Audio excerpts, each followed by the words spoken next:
Hello बच्चों, आइए प्रश्न को देखते हैं। एक अवकल समीकरण दे रखा है d2y बटा में dx2 इसकी घात 3 माइनस में 4 dy बटा dx बराबर में 2 इसकी घात हमें बतानी है और 4 विकल्प दे रखे हैं। चारों विकल्पों में जो सही विकल्प होने वाला है उसका चयन करना है।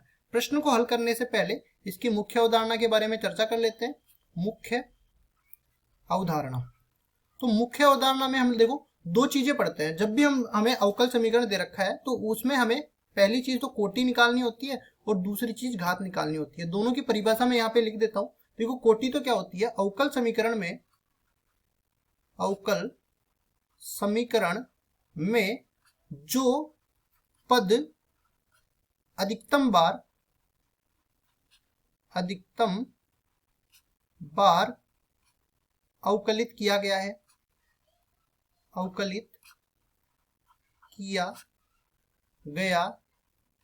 है वही उसकी कोटि होती है।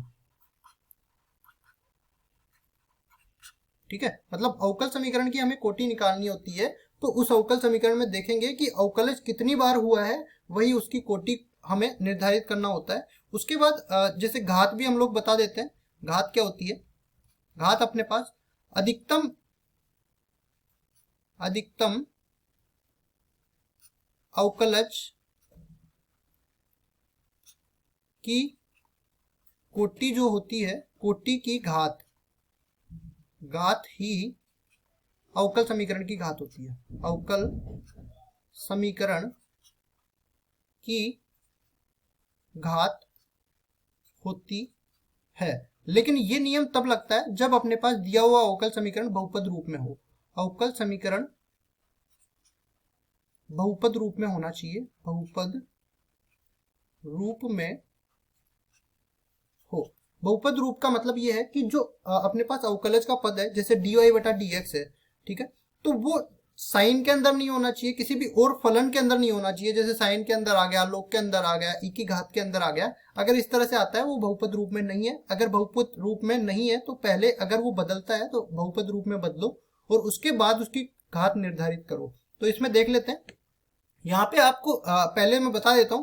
जैसे मान लो कि dny बटा में dxn इसकी घात अपने को m दे रखी है और n जितने ये अधिकतम बार अवकलज किया गया है तो n तो इसकी कोटि को निरूपित करता है और जो अधिकतम बार अवकलज किया गया है उसी की घात अपने पास अवकल समीकरण की घात कहलाती है। अब हम सवाल पे चलते हैं। सवाल में हमें अवकल समीकरण दे रखा है d2y बटा में dx2 इस पूरे की घात 3 माइनस में 4 dy बटा dx बराबर में 2।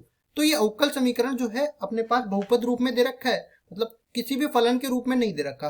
और यहाँ पे हम लोग बताएंगे कि अधिकतम बार कितनी बार अवकलज किया गया है। यहाँ पे 2 बार अवकलज किया गया है, तो यहाँ पे कह सकता हूँ कि इसकी कोटि तो अपने पास 2 हो जाएगी और जो अधिकतम बार अवकलज का पद है उसकी घात कितनी है? 3 है, तो घात इसकी 3 के बराबर हो जाएगी।